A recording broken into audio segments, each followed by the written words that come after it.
The tension in the hall was electric. Assemblyman Zohran Mamdani sat calmly on stage, hands folded, eyes focused forward, despite the storm of commentary swirling around him. Across from him sat Alan Dershowitz, America's most controversial constitutional law professor, his sharp gaze more piercing than usual as he adjusted the mic.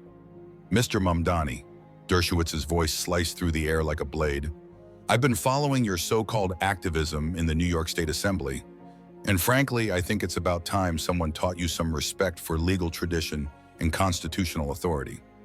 The packed auditorium fell silent. This wasn't your average panel discussion. It was a special live town hall, two polar opposites in worldview and generation, now facing off in a clash that would become the most talked about televised debate of the year. What happened next would catapult Mamdani into national political stardom and mark a rare moment where Alan Dershowitz, a man known for never losing a debate, was left searching for words.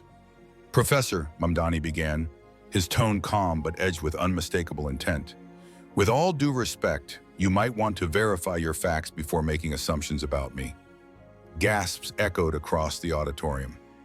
No one usually talks back to Alan Dershowitz, certainly not like that. But Mamdani was about to do exactly that, and his response would leave the legendary legal figure speechless for the first time in recent memory.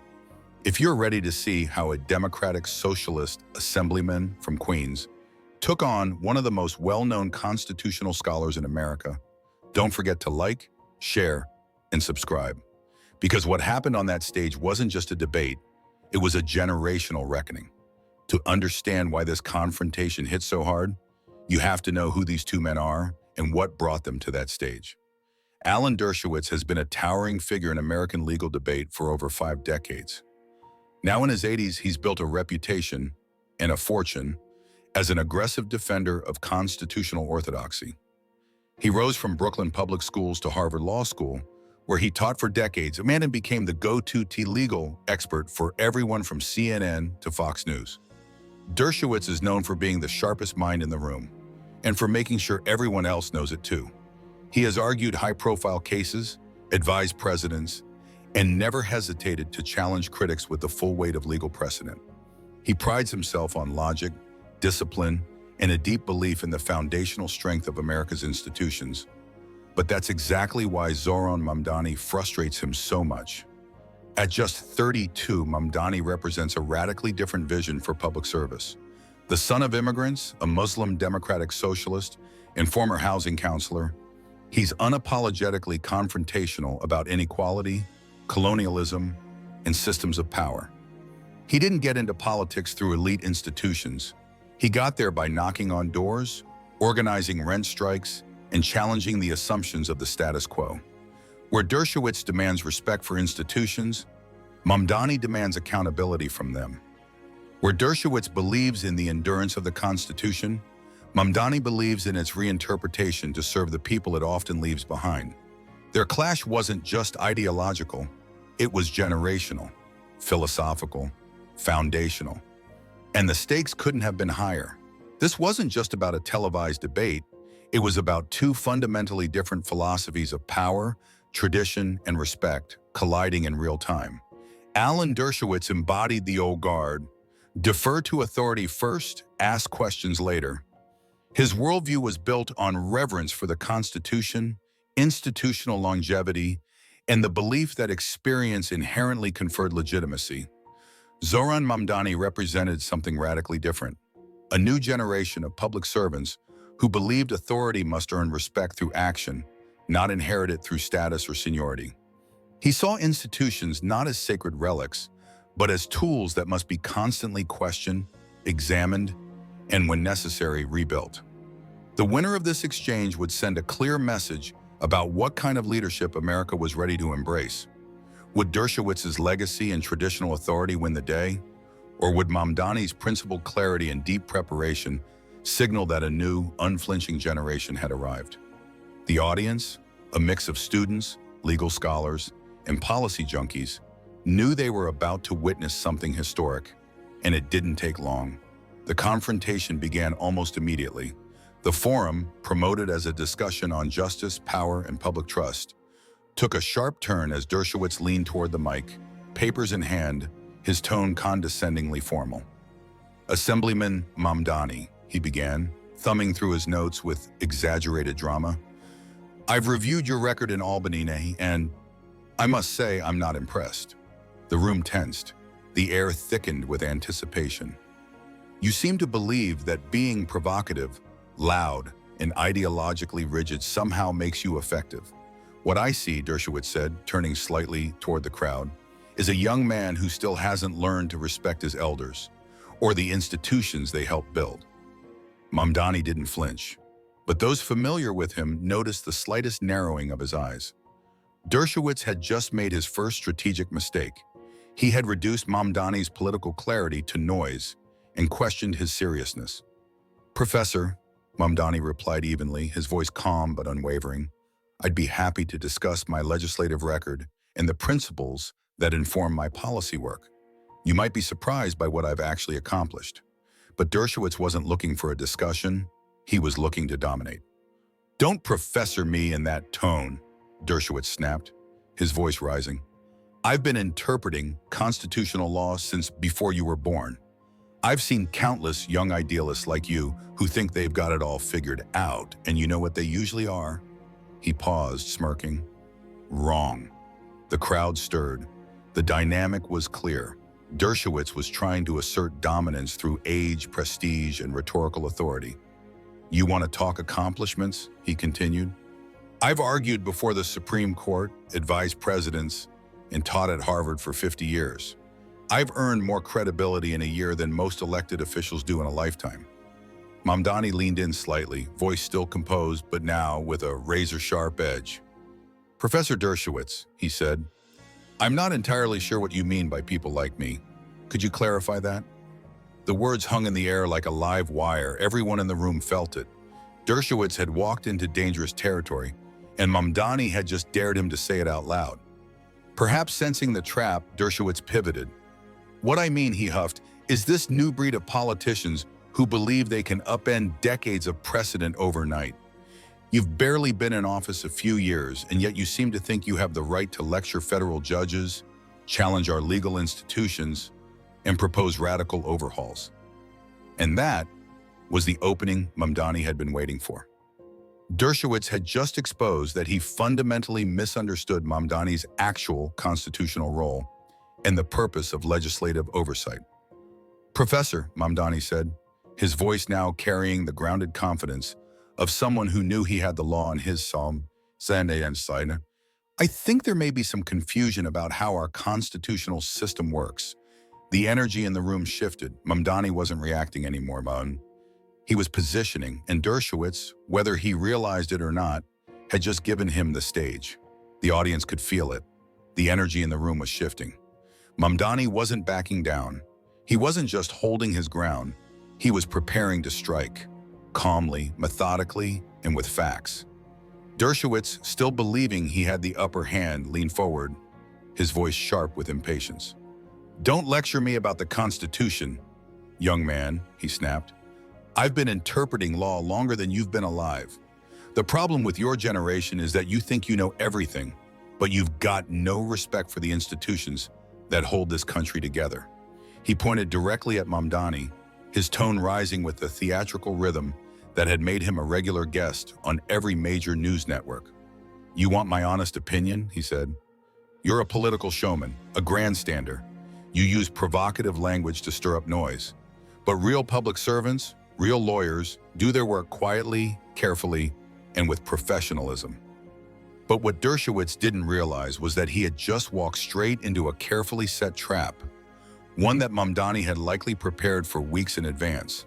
By questioning Mamdani's professionalism and legal grasp, Dershowitz had opened the door for his opponent to demonstrate just how thoroughly equipped he really was.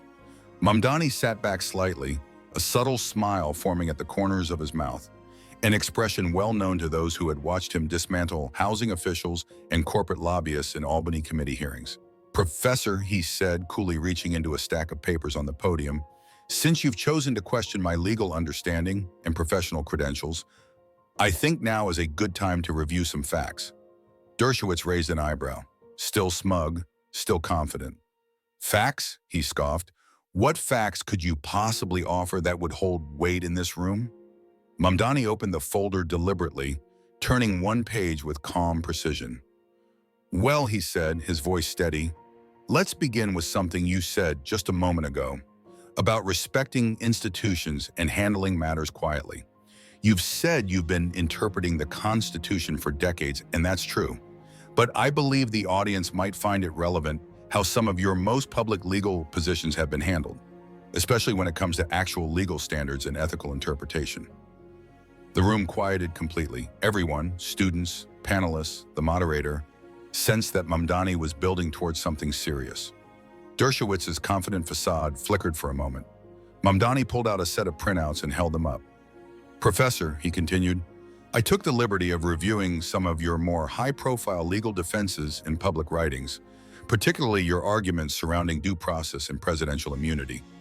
You've claimed consistency in defending constitutional norms, but there are notable contradictions. Dershowitz blinked, suddenly more alert. For example, Mamdani continued, now stepping closer to the audience, in your 1997 essay for the New Republic, you criticized the idea that presidents should be shielded from investigation. Yet, in 20, you reversed that position while defending a sitting president. The shift was so sharp that even constitutional scholars you once mentored publicly questioned your reasoning. What are you doing? Dershowitz demanded, but there was hesitation in his voice now. I'm illustrating the difference, Mamdani said smoothly, between legal performance and principled consistency. Since you've questioned my qualifications, I thought it might be useful to examine yours, publicly, transparently, and factually. The audience was captivated. This wasn't just a generational debate anymore. It had become a real-time case study in legal accountability. Mamdani held up another document. This is a transcript from a 1987 debate at Harvard where you argued that criminal law must never be subject to political convenience. But that principle, by your own words, was abandoned in your later defense strategies. Why the shift, Professor? Dershowitz's face had begun to flush slightly. That debate, he said defensively, was based on the facts and context of its time. Perhaps, Mamdani responded, but here's what's interesting. In a 2019 Federal Law Review article, multiple legal scholars cited your evolving arguments as examples of selective constitutionalism, prioritizing personal alliances over principled jurisprudence. Murmurs spread through the crowd. Cameras zoomed in. Even seasoned legal journalists in the front row looked stunned. The auditorium erupted in murmurs. Alan Dershowitz, the man known for demolishing his opponents with legal references and intellectual dominance, was being fact-checked in real time, and he clearly hadn't expected it. What happened next marked a turning point in the entire confrontation. Visibly rattled, Dershowitz made a critical error. How dare you come onto this stage and question my legal record? He snapped, rising slightly from his seat, face flushed with indignation. I don't care what some law review article said 20 years later. I know how to interpret this Constitution. I've done it longer than you've been around. But Mamdani wasn't finished, not even close. Professor, he said calmly, rising to stand, his full stature and training as a public servant now fully on display. That actually brings up an important point.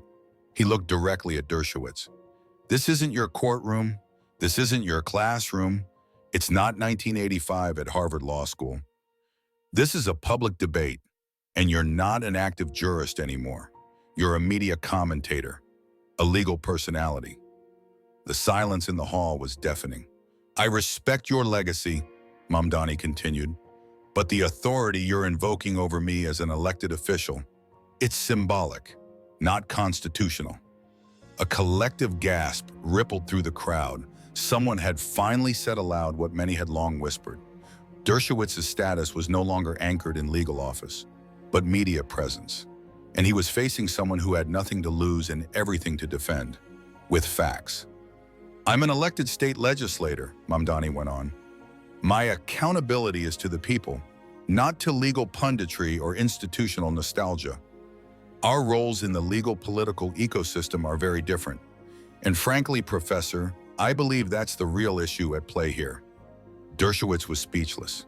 For the first time in recent memory, Someone had systematically dismantled his authority, calmly, professionally, without a hint of disrespect, and with surgical precision.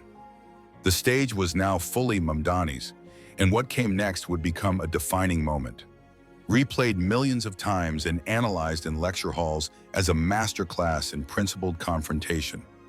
Still standing, Mamdani's voice remained composed, but carried the weight of someone who had spent years studying democratic systems.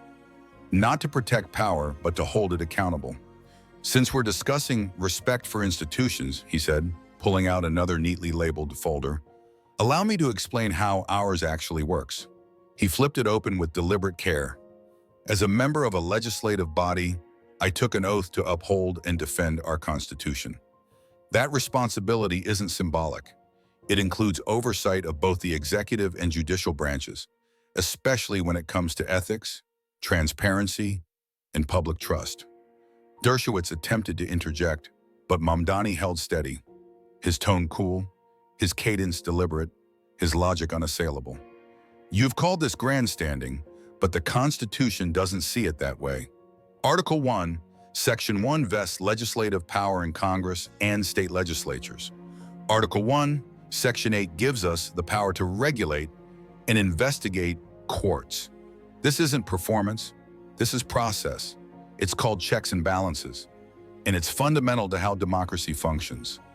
He pulled out a copy of the Constitution itself and held it high, as if reminding the audience that the real authority in the room was the text, not the resume. "When I raise concerns about judicial ethics, whether at the federal or state level, I'm not being disrespectful. I'm doing what the framers expected of us. They didn't write the Constitution so it could sit behind glass. They wrote it so we could use it." The crowd was riveted. This wasn't just a generational clash anymore. It was a civic intervention, delivered by someone who clearly understood the weight of public responsibility. "Professor," Mamdani added, "you said I don't respect institutions, but respectfully, I think you may not understand what my institutional role actually requires." And he still wasn't done. Mamdani reached into the folder and pulled out one final document, one that would prove to be the decisive blow. "You mentioned that real lawyers handle their business quietly and professionally," he said, looking up from the page. "That's an interesting perspective, but it's not supported by either constitutional precedent or democratic necessity."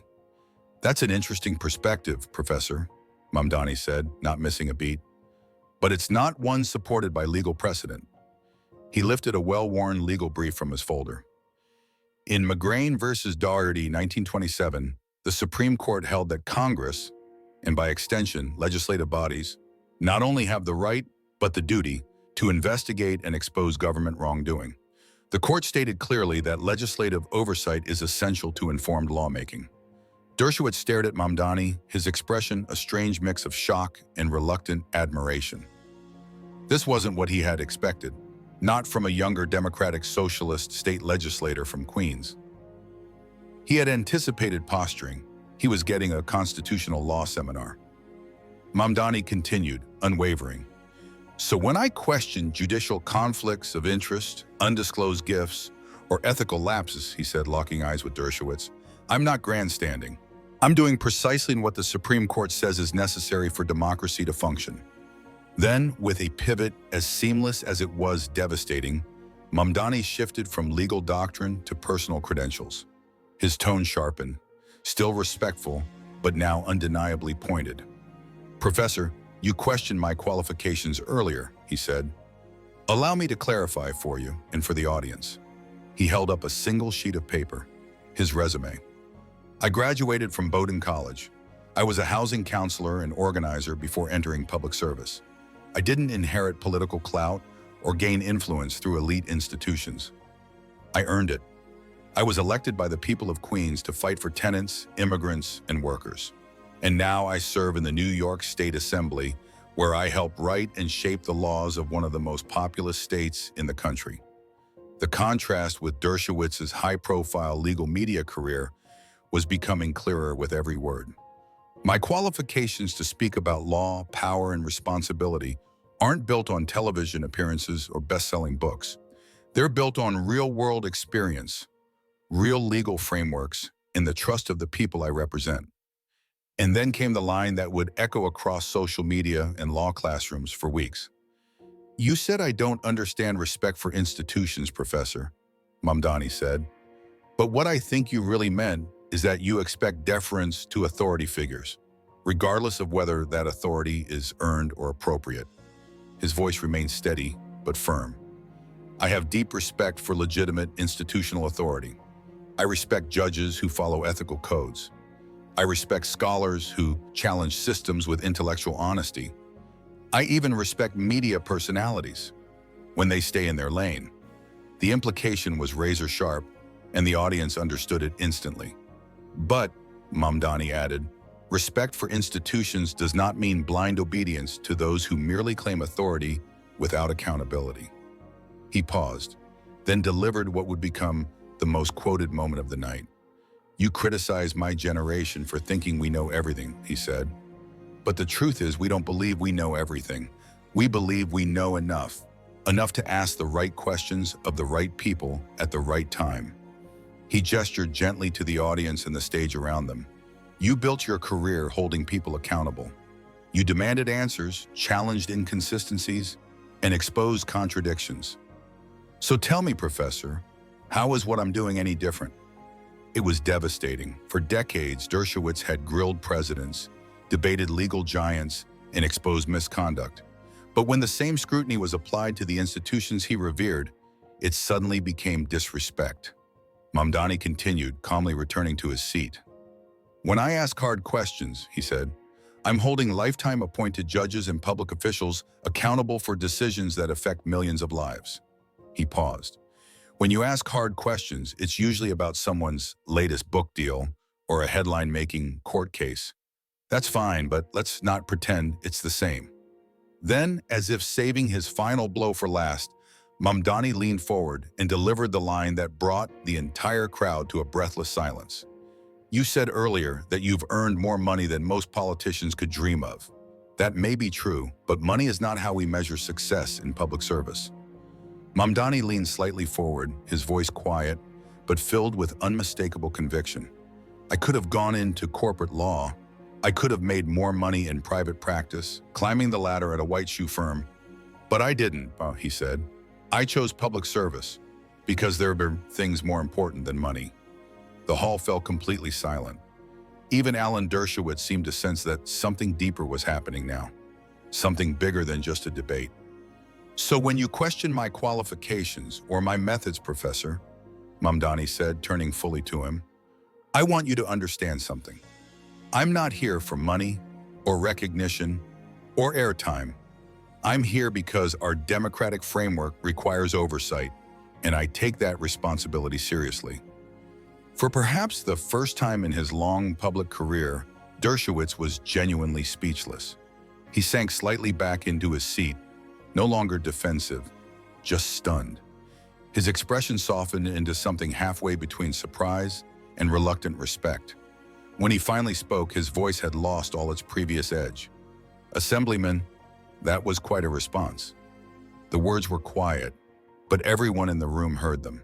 Alan Dershowitz, the man famous for always having the final word, had just been out-argued by someone less than half his age.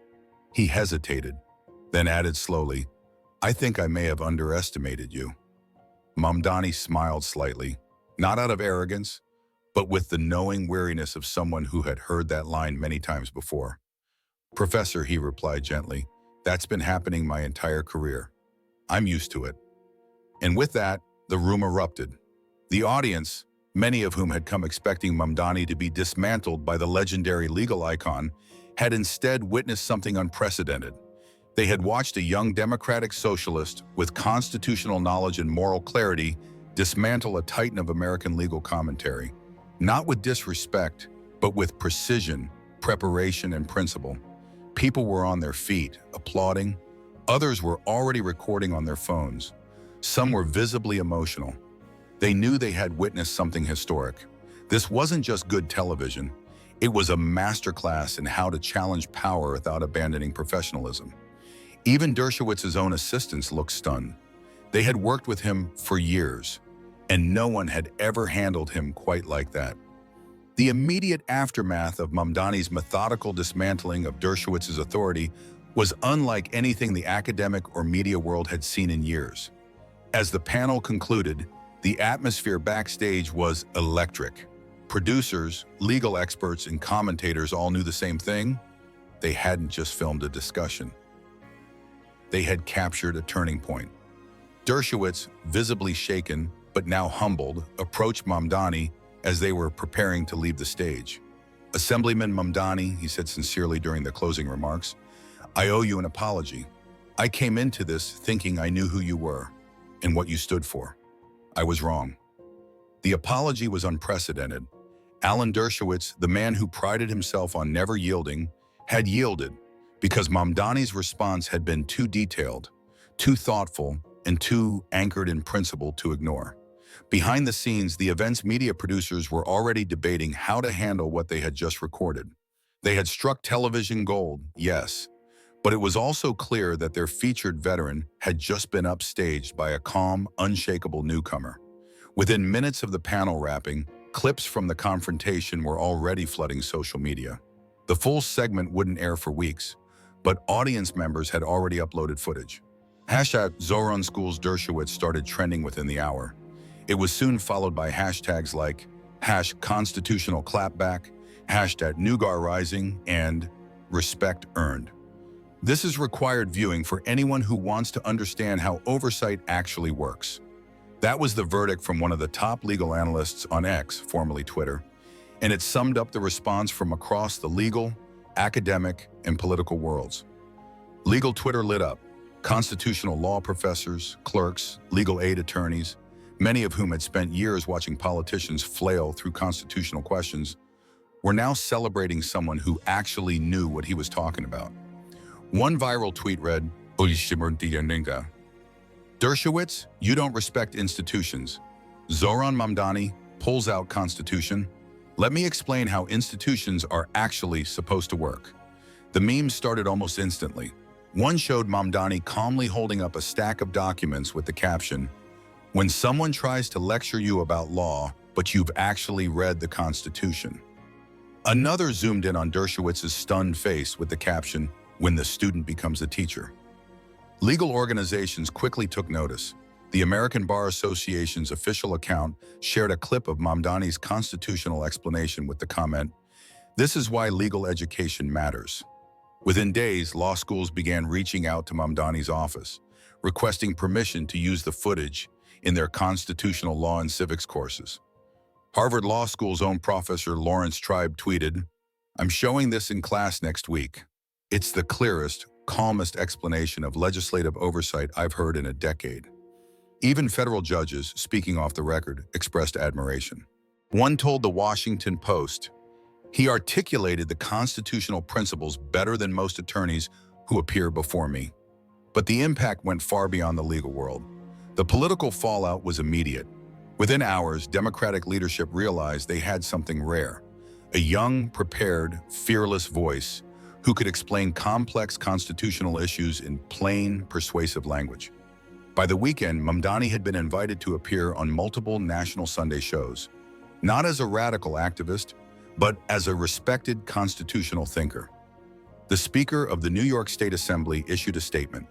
Assemblyman Mamdani demonstrated the kind of clarity, professionalism, and constitutional knowledge that public service desperately needs. His defense of oversight and public integrity was exemplary. Even some Republicans, while disagreeing with his politics, publicly acknowledged his skill. One GOP committee member told reporters, "I don't agree with his worldview, but the guy clearly knows his constitutional law." That was impressive. But the moment meant more than just political gain. For decades, Alan Dershowitz had been seen as the embodiment of legal authority, the elder statesman who could shut down any challenge through sheer experience and rhetorical force. Mamdani's response offered a new model, not combative, not disrespectful, just better prepared, smarter, sharper, relentlessly informed. Cultural commentators picked up immediately on the generational and ideological shift. For years, the public has been told to trust the old guard simply because they've been around longer, wrote one columnist. But Zohran Mamdani just showed what it looks like when the next generation shows up prepared and unafraid. He hadn't just defended himself, he had defended the principles that made democratic accountability possible in the first place. In the weeks following the confrontation, both men saw their public profiles shift dramatically. For Zohran Mamdani, he went from being known primarily as a fiery, progressive assemblyman from Queens to being recognized as a serious constitutional thinker and national political voice. Speaking invitations poured in from universities, bar associations, think tanks, and international human rights organizations. His book deal, already in quiet negotiation, suddenly became a bidding war. Publishers saw in Mamdani something rare, a leader who could explain complex legal and political ideas in plain, principled language, and do it under pressure. Most importantly, his colleagues in Albany began to treat him with a new level of respect. Committee chairs sought his advice on constitutional implications. Leadership teams included him in high-level strategy briefings. He was no longer just an outsider voice, he was now an insider resource. As for Alan Dershowitz, the impact was more complicated. While some pundits criticized him for being outclassed, many commended his gracious acknowledgement of Mamdani's preparation and clarity. In some circles, the confrontation actually enhanced his reputation, not because he won the argument, but because he showed he was secure enough to admit when he was wrong. However, the debate also exposed the limits of his media persona. Several legal commentators noted that while Dershowitz's style of courtroom confidence worked well in televised soundbites or elite academic panels, it proved less effective when faced with someone grounded in constitutional oversight and community-based legal understanding. The confrontation taught a number of powerful lessons that rippled through American political and legal discourse. Preparation beats intimidation. Mamdani's success didn't come from volume or theatrics. It came from research, clarity, and constitutional grounding. Respect goes both ways. He proved that you could challenge authority without raising your voice and still land every point with devastating precision. Constitutional knowledge still matters. In an age of sound bites and slogans, Mamdani's detailed explanations reminded the public just how few elected officials truly understand the legal frameworks they swear to uphold. The debate also offered a vision of a new leadership model, informed, unintimidated, unapologetically ethical, a model where moral clarity and institutional literacy replace posturing in political theater. Perhaps the most enduring legacy of the moment was educational. Clips from the exchange quickly became required material in law schools, political science departments, and leadership development programs. High school civics teachers used Mamdani's words to explain checks and balances. Law professors showed his performance as a textbook example of effective argument under pressure. Political scientists dissected the event as a case study in generational transitions and institutional accountability. It also sparked a wider national conversation about civic literacy, with commentators across the spectrum noting how clearly Mamdani laid out constitutional oversight and how poorly most Americans understood it. His approach inspired a new wave of young politicians who began focusing more on substantive knowledge and policy mastery rather than social media virality or combative soundbites. It even changed how veteran figures approach younger leaders. The message was clear: underestimate them at your own risk. Political consultants began studying Mamdani's approach as a model, how to be both respectful and unyielding, professional and impactful. The confrontation also shifted media focus, with political outlets starting to highlight expertise and substance rather than scandal or clickbait. Mamdani's performance proved something vital, that the audience was hungry for real content, and that truth delivered clearly and confidently could be just as captivating as controversy. In the end, the confrontation between Zohran Mamdani and Alan Dershowitz established a new standard for public discourse. It proved that respect for authority and accountability of authority are not mutually exclusive. Mamdani didn't win by being loud. He won by being right and being ready. He turned what was supposed to be a humiliating defeat into a teachable moment for the entire country. The episode proved that in America, no matter your age, background, or fame, constitutional knowledge still counts, preparation still matters, And truth still has power, especially when it's spoken by someone brave enough to stand up for it. What did you think of Zohran Mamdani's handling of Alan Dershowitz? Did he strike the right balance between respect and accountability? Drop your thoughts in the comments below. And don't forget to like, share, and subscribe for more moments when preparation meets power. Because the next showdown is always just around the corner, and you won't want to miss it.